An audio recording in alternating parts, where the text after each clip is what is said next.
Queen of the Falls by Chris Van Allsburg.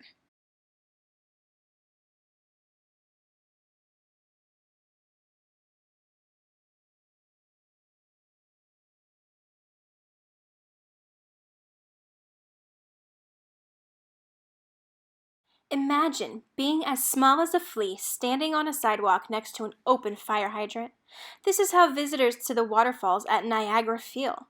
The water drops from a height that is as tall as a 17-story building, roaring like a locomotive and sending up endless cloud of mist as it crashes onto the rocks and water below.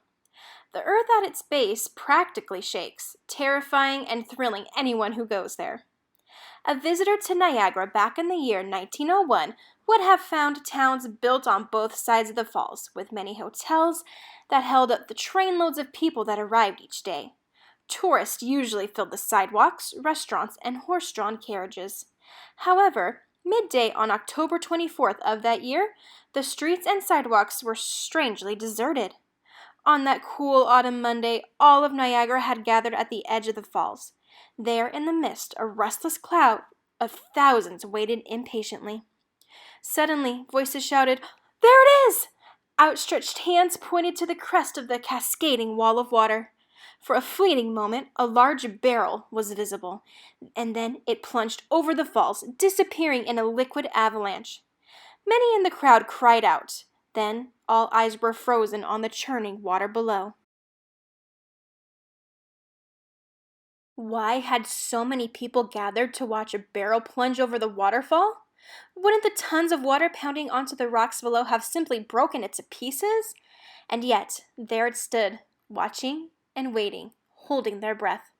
Waiting, because they all knew the barrel was not empty. Bay City, Michigan, was a logging town located 200 miles west of Niagara Falls. On its main street, tucked in between the shops and the offices, was a charm school, a place where the children of Bay City's finest families could learn the correct fork to use at dinner, the usefulness of handkerchiefs, and how to properly dance the waltz.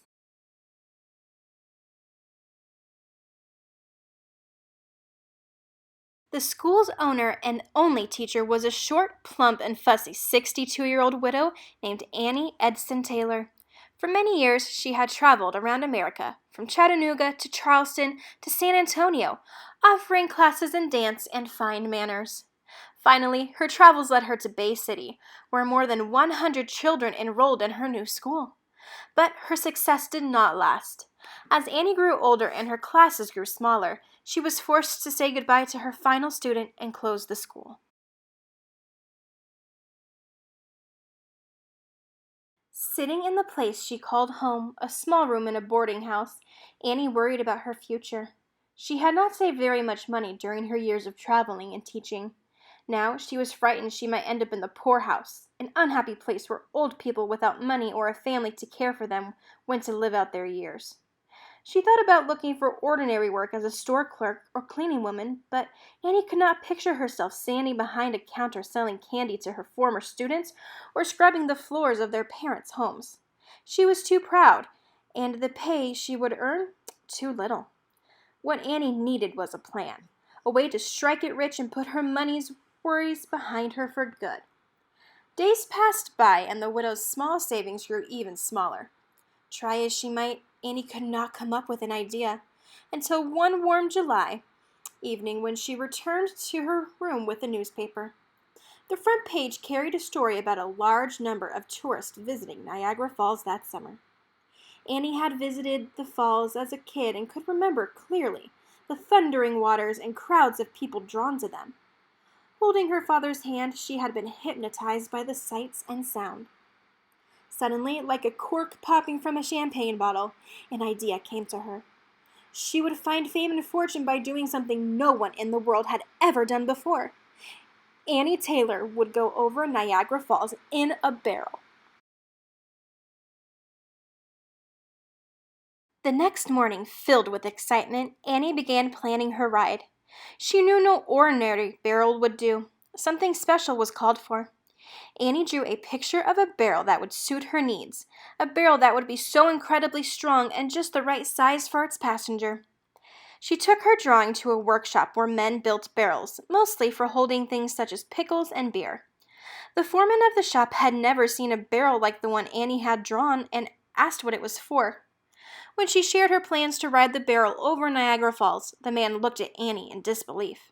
He handed the drawing back to the informed her his shop would build no such thing. The idea was madness, he told her. If she wanted to kill herself, she'd have to do it on her own. Annie went back to her room and continued to dream of the fame and fortune that would be hers once she conquered the falls. She looked at her drawing and was certain she would be safe no matter how violent the ride.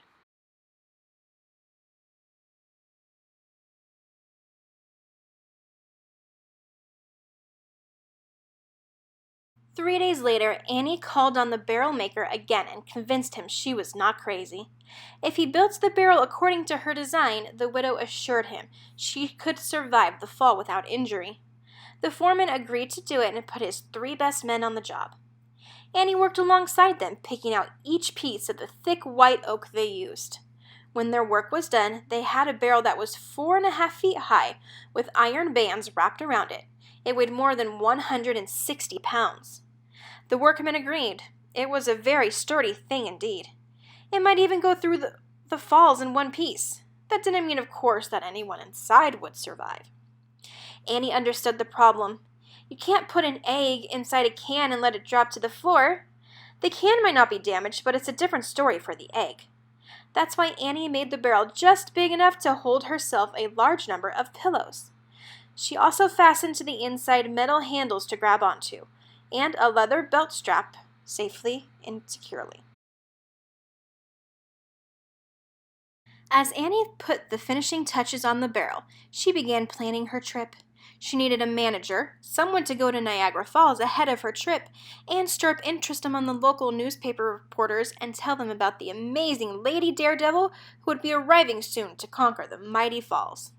She hired Frank Russell, a Bay City man who had worked at carnivals and fairs. When they first met, Frank Russell was surprised by Annie's appearance. She looked exactly like the aging charm school teacher that she was, and nothing at all like a death-defying daredevil she was determined to become. He asked if she wasn't too old for such a difficult and dangerous adventure. Even a much stronger and fitter person stood practically no chance of surviving what she proposed. Annie had already decided that if the public would have greater interest in a daredevil more youthful than herself, so she told him that she was only 42, instantly erasing 20 years from her true age. Mr. Russell didn't really believe her, and he didn't think anyone else would either. He did believe, though, that she was determined to go over the falls, and was certain that there was money to be made by some miracle she had managed to climb out of the barrel alive. He could then parade Annie across America, visiting lecture halls and theaters where people would pay to see the barrel and to hear her tell her story.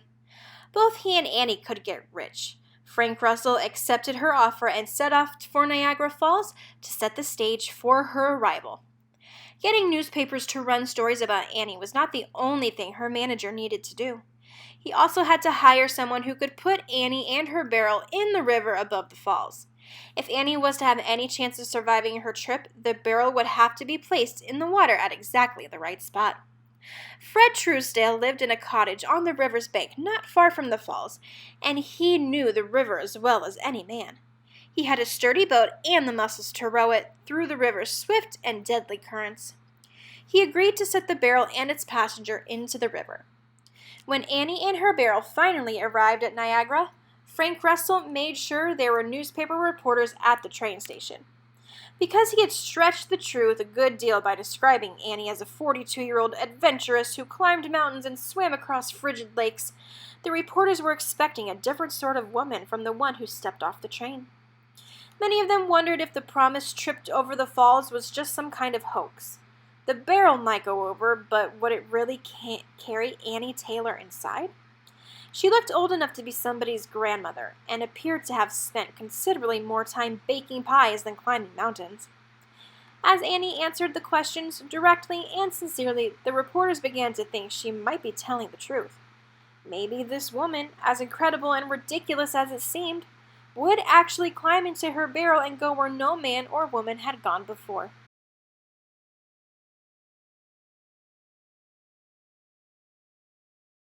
The reporters went back to their newspapers. The barrel was put on display in Niagara's largest hotel, and Annie went with Frank to the boarding house where he'd taken rooms for them. Frank Russell decided that Annie should wait 10 days before her plunge over the falls. This would allow for excitement and interest to build up in the public as they read the newspaper stories about the fearless Mrs. Taylor and viewed her barrel in the hotel lobby. When the fateful day arrived, Annie and Frank took a carriage to the riverside cottage of Fred Truesdale, the boatman. Annie's barrel, delivered from the hotel, waited for her there along with a number of reporters and a small crowd of curious onlookers. Much larger crowds had gathered downriver around the falls, not sure if he would see a miracle that day or a tragedy. Fred Truesdale and his assistant, Billy Halloran, put the barrel in Fred's boat. They helped Annie aboard, and as they rowed out onto the river, the reporters and spectators cheered and called out, "Good luck, Mrs. Taylor!" She stood in the boat and waved. "I will not say goodbye," she told them. "For now, I will see you all shortly." Then Annie sat back down and adjusted her long black skirt, smiling politely at Fred and Billy. As the two men pulled their oars, she could hear the fall's loud and angry roar, even from a mile away.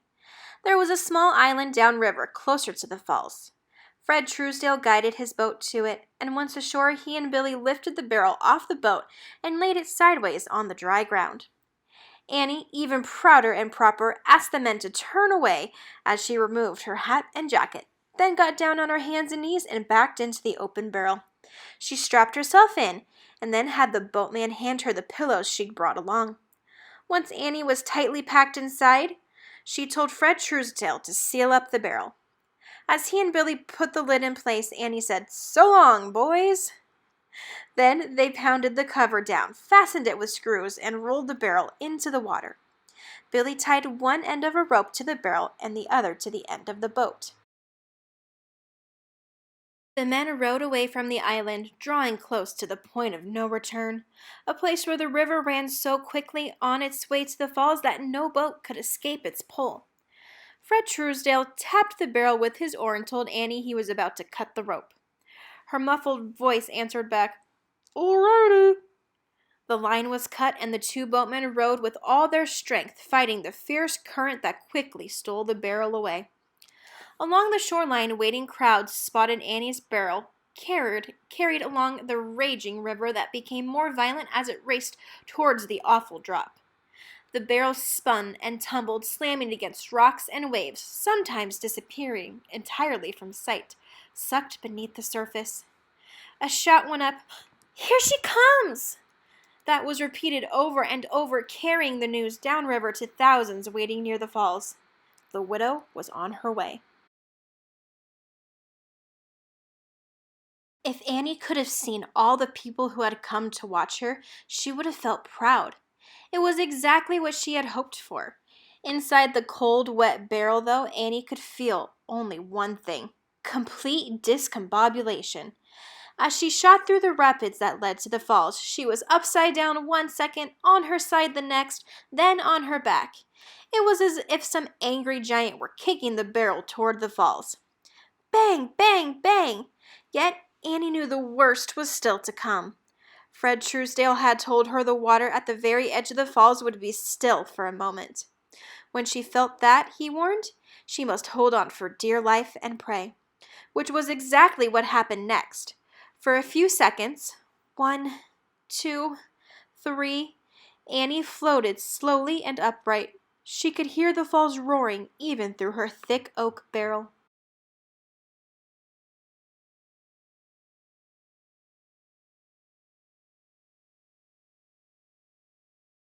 "Oh, Lord," she whispered, and then she was gone. Some faint-hearted spectators screamed when they saw the barrel go over.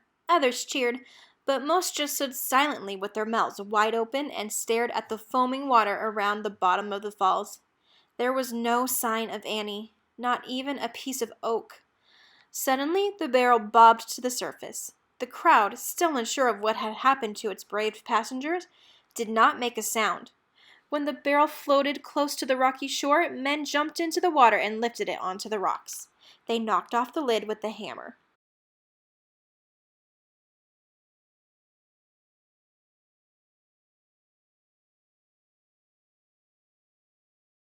One of the rescuers knelt down and stuck his head into the dark barrel. "Miss Taylor?" he asked. It was deadly silent. "Miss Taylor!" Then a weak voice spoke. "Where am I?" "Ma'am," the man answered, "you are over the falls." Even with her rescuer's help, it took a while for Annie to squeeze out of the barrel. When she did, the crowd cheered. Annie waved back but could barely lift her arm. She was bruised and sore, had a cut on her forehead, and was terribly dizzy. She was able to walk to a dock nearby where Frank Russell had a carriage waiting. Annie returned to her room at the boarding house. Doctors came to examine her and said she would have to stay in bed and recover from her injuries, which were not serious. Over the following days, newspaper reporters from around the country visited Annie. Soon her story was appearing in papers from New York to San Francisco. Americans could not have been more amazed if they had read a horse had hit a home run or a baby would have been elected president. How could anyone, let alone a woman, survive a trip over Niagara Falls? As soon as Annie felt well enough to travel, Frank Russell began to look for ways to make more money. He took the widow to a large fair in nearby Buffalo. Hundreds of people lined up to buy tickets so they could see the amazing Queen of the Falls.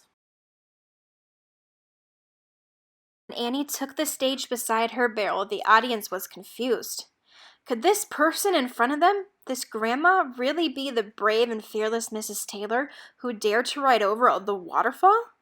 Annie told her story, but when she was done, there were no eager questions or loud applause. Everyone seemed to find the oak barrel more interesting than the woman who had ridden inside it. When Annie was still back in Bay City, imagining her path to fame and fortune, she believed going over Niagara Falls in a barrel would be the hard part, but she was wrong. Through the fall and winter of 1901, she and Frank Russell rode the train from one town to another, visiting lecture halls and theaters. The reaction to Annie was always the same. Excited crowds quickly lost interest when they discovered the fearless Queen of the Falls was a little old lady. There were more and more empty seats in theaters they visited. When it became clear to Frank Russell that he would not be getting rich with Annie, he ran off and, because he knew he could sell it, took her famous barrel with him. Fortunately, Annie was able to get the barrel back and found herself a new manager named Billy Banks. When summer arrived, Mr. Banks took Annie around to county fairs, where she took the stage in between the juggling acts and the hypnotist. The Queen of the Falls was not well received, and Billy Banks, just like Frank Russell, ended up stealing the barrel. He and a pretty young woman named Maggie Kaplan went ahead to the next fair on Annie's schedule, where Miss Kaplan pretended to be the Queen of the Falls. Annie put a stop to that, but wasn't able to get her barrel back. Billy and Maggie ran off with it, and the thing was never seen again. Annie went back to Niagara Falls, where she had another barrel built. She was determined to go out on the road again come spring, still searching for the pot of gold she believed was waiting for her. But when it came time to leave, she changed her mind. The widow had run out of steam. She decided to place her new barrel in the park she'd visited as a child, near the falls.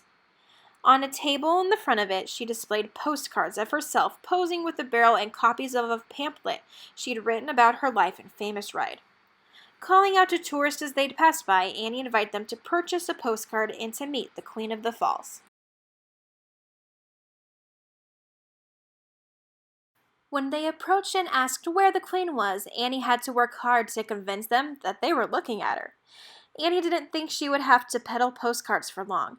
She was certain someone who could help turn her fame into fortune would come along soon, but no one did. One summer, selling souvenirs turned into many. Annie became a familiar figure to tourists passing through the park. Sitting in the shade of her barrel, she was always ready to tell her story. One afternoon, a week before the 10th anniversary of her trip over the falls, she had a visitor, at her souvenir stand. It was a newspaper reporter working on a story about her remarkable ride. The Queen of the Falls was happy to answer the questions he had for her, and the two of them sat on a bench overlooking the waterfall. Annie admitted that following her ride, things had not turned out as she had expected. "No, sir," she told the reporter. "I did not get rich from it, and that has been a disappointment. I won't deny it." She stood up, took a few steps toward, and gazed at the falling water. "When I was 9 years old," she said, "I stood here with my father in this very spot. I'd never seen anything like that waterfall. It looked like the end of the world, beautiful and dreadful all at once. My father took my hand and asked if I was frightened. I told him I was. Then he asked if we could get closer."